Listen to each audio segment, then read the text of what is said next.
bom dia, paz do Senhor Jesus Cristo, que o Senhor esteja contigo, que o Espírito Santo esteja sobre a sua vida.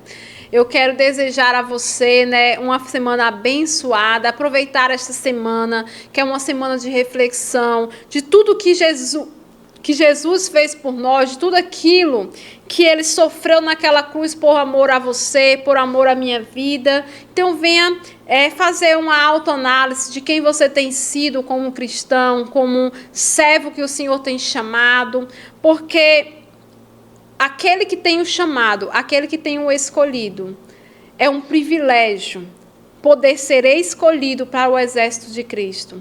É um privilégio poder observar o que o Senhor passou, o que Jesus passou por mim e por você, e dizer assim: eu fui uma das escolhidas que o Senhor chamou para continuar a obra dele aqui na terra.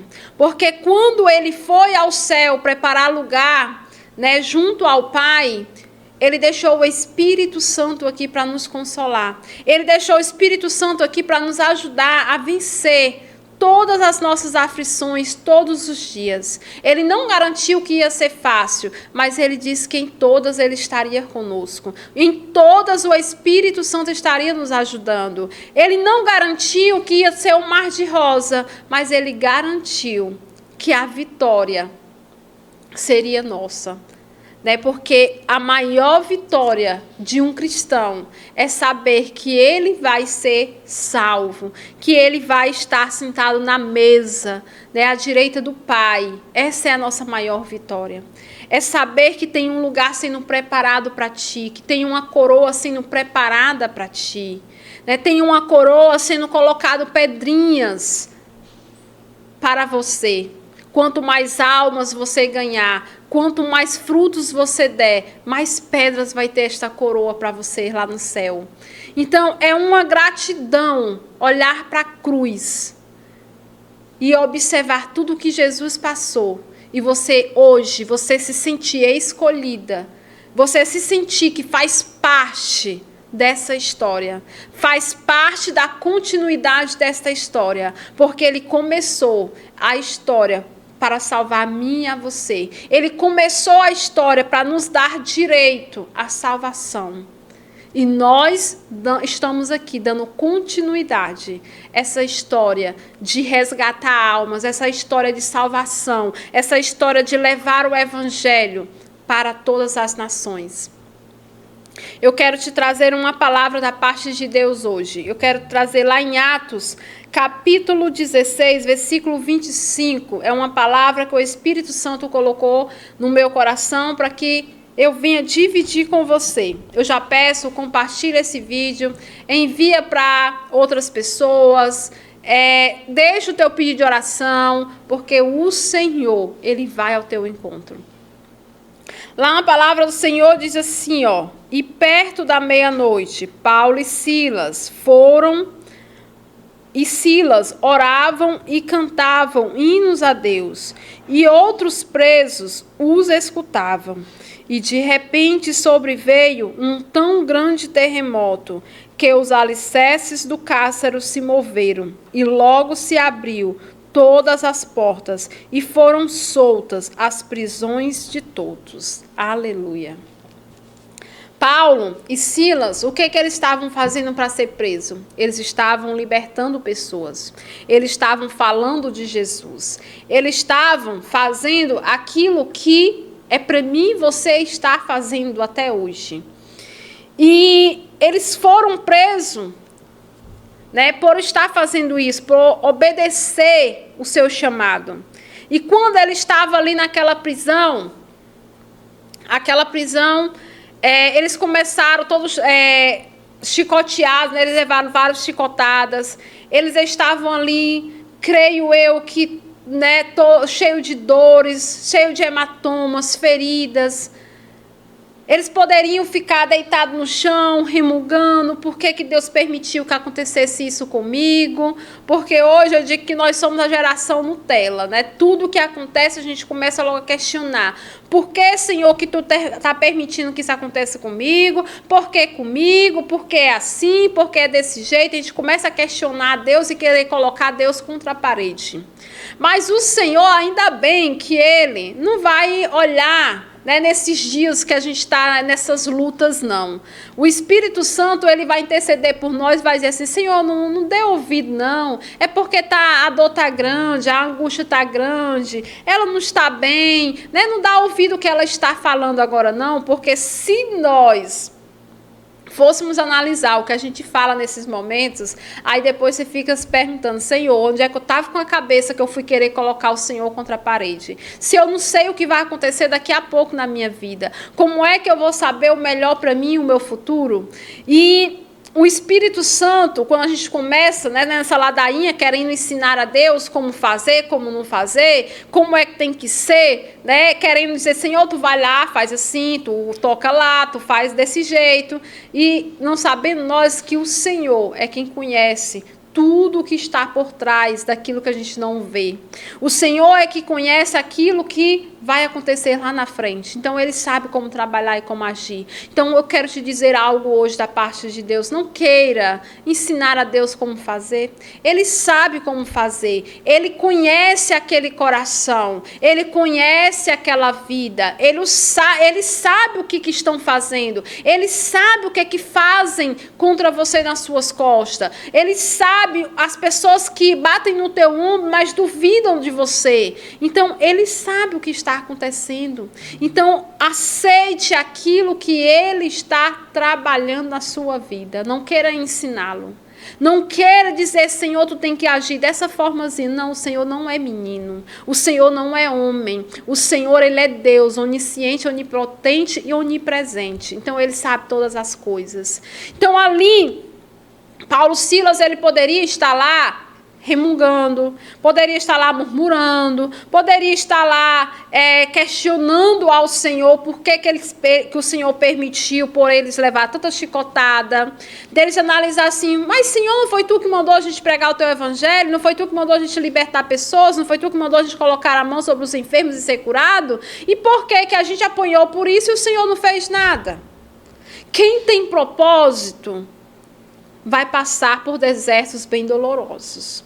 Quem tem propósito vai ter que passar pelo fogo e pelas águas, mas sempre sabendo que há um propósito ali. E o propósito é alcançar alguma pessoa, o propósito é te fazer mais forte. Então ali, Paulo e Sila, ele foi fazer a obra do Senhor. E o que eles ganharam?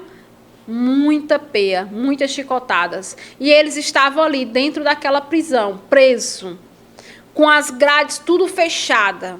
E eles disseram, não, vamos louvar, vamos começar a adorar. E eles começaram a louvar, começaram a adorar, começaram a louvar. À meia-noite eles louvando, e eles adorando ao Senhor. E aquele louvor foi chegando aos céus. Aquela adoração, a adoração que vinha do coração verdadeiro, foi chegando aos céus, foi tocando no coração de Deus. Quando você estiver na prova, não murmure. Ao invés de murmurar, vá adorar. Ao invés de murmurar, vá louvar, vá cantar. Muitas vezes, né, eu conheço dias que eu não estou bem, e aí, ao invés de ficar em cima de uma cama, pensando no que deveria fazer, no que não deveria estar, o que está dando certo, o que não dá. Às vezes você questionando a Deus coisas que você não sabe. Às vezes chorando, querendo sumir. Aí eu vou e ligo o som naquele louvor que eu gosto, naquele tipo de louvor. E começo a adorar o Senhor. Começo a rasgar a minha alma na presença do Senhor. E tudo aquilo parece que vai embora, vai indo embora. E com pouco eu me sinto liberta, com pouco eu me sinto leve de estar adorando ao Senhor. Paulo e Silas, eles começaram a adorar no meio da prova. E no meio da prova, o Senhor se revelou a eles. palavra de Deus diz que enquanto eles oravam e cantavam, de repente sobreveio um tão grande terremoto que os alicerces se moveram e logo se abriram todas as portas. Não foi preciso o Senhor nem enviar anjos, né? Apenas ele estremeceu a terra e os alicerces daquela prisão se moveram. E quando se moveram, as portas daquele cárcere se abriu. E aí eu pergunto para você, quem realmente estava preso ali? Era Paulo e Silas, que estava de trás daquelas grades, mas estavam orando e adorando ao Senhor? Ou eram aqueles carcereiros que estavam vigiando quem estava naquela prisão? Quem verdadeiramente estava preso? Quem verdadeiramente estava na escravidão? Nesse momento, o carcereiro, ele quis até tirar a sua vida, porque ele pensou, o que é que vai ser de mim agora? Mas Paulo e Silas foi usado por Deus para libertar aquele carcereiro. Às vezes você não entende por que Deus te colocou dentro de um hospital, né? Às vezes só para você ganhar uma vida ali para Jesus, para Deus te usar para uma vida. Às vezes você não entende por que Deus te levou em ambientes que você jamais pensaria de pisar, mas ali é só para Deus ganhar uma vida. Então vai ter provas que você vai passar tão grandes, mas que vai ter um significado, que é alcançar pessoas, que é alcançar vidas. Porque quem estava ali debaixo daquelas grades, ali de trás daquelas grades, era Paulo e Silas. Mas verdadeiramente quem estava vivendo aprisionado nas garras do inimigo era o carcereiro. Mas o Senhor o tocou e o libertou naquela madrugada. É isso que o Senhor quer fazer na tua vida. Ele quer te usar para libertar vidas. Ele quer te usar para alcançar vidas. Então apenas adore. Eu sei que você está passando por momentos que você não está entendendo a situação. Mas o Senhor diz, não precisa tu ficar perguntando o para quê, o porquê. Só faz, só adora, só pega na mão de Deus e vai. Porque Deus, ele tem um propósito. Então aceite o seu chamado. Pense só, existem vidas que estão acorrentadas, escravizadas, e através de você, elas vão conhecer a verdadeira libertação. Deixa eu orar pela tua vida. Pai, eu te apresento esta pessoa agora que está aqui comigo. Pai, esta pessoa que não tem entendido o seu chamado, que tem duvidado daquilo que o Senhor tem colocado no coração dela. Pai, em nome de Jesus. Em nome de Jesus eu profetizo, Pai, um tempo, Senhor Jesus, de renovo sobre a vida dela. Eu profetizo, Senhor, ministério de pessoas crescendo. Eu profetizo em nome de Jesus, Pai, profetas de Deus sendo levantados nesta nova geração. Eu profetizo em nome de Jesus que esta mulher, que este homem, que estes jovens que estão aqui me escutando, elas serão, meu Pai, instrumentos de Deus nesta terra e alcançarão vidas que estão correntadas verdadeiramente. Pai, que todo espírito de engano seja repreendido sobre a vida de cada um. Que todo espírito, meu Pai, que coloca escamas, correntes, meu Pai, na vida, meu Pai amado, de cada um que aqui está, seja repreendido para a honra e a glória do teu nome. E se você crê, confirma com o teu amém.